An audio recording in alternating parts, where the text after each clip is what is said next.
Bonjour à tous. Alors cette semaine, je vous parle des avances aux cultures. Alors les avances aux cultures, je vais vous expliquer ce que c'est.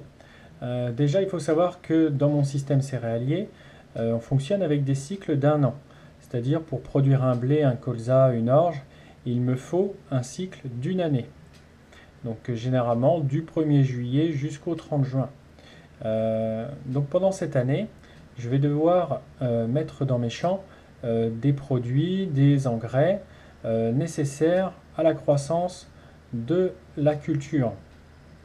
Donc tous ces frais vont être engagés, donc vont être avancés sur la culture et je pourrai en tirer un revenu que un an plus tard. Et donc je voulais vous énumérer l'ensemble de ces frais et produits de ces avances que j'effectue sur les cultures.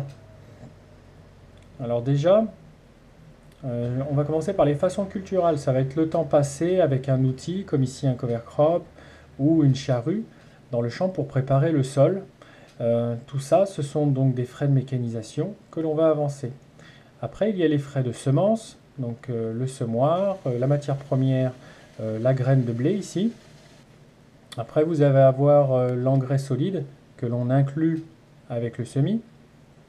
Vous allez avoir tout ce qui est poste de désherbage, donc poste important. Après, vous allez avoir le poste engrais liquide. Là, je choisis de mettre dans l'engrais liquide sur les cultures pour la fertilisation. Vous allez avoir le poste lutte contre les maladies fongiques, donc traitement phytosanitaire. Après, vous allez avoir la lutte contre les insectes. Ici, un traitement contre la pyrale sur maïs. Vous avez aussi la lutte contre les pucerons, ici sur le blé.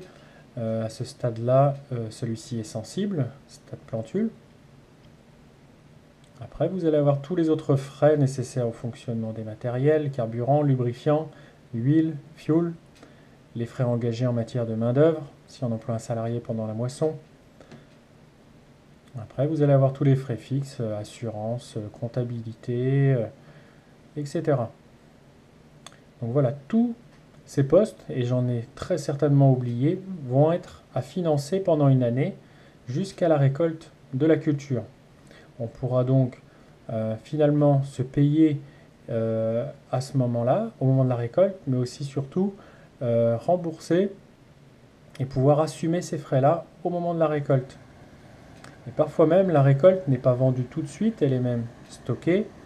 Et donc ça veut dire autant de trésorerie à financer. Autant de trésorerie qui ne rentrent pas tout de suite. Voilà, donc je tenais à vous parler de ça parce que c'est un enjeu important dans l'agriculture. Ce sont des frais colossaux qui sont avancés par les agriculteurs et qui parfois mettent en difficulté l'entreprise. Voilà, je vous dis à la prochaine vidéo. Salut!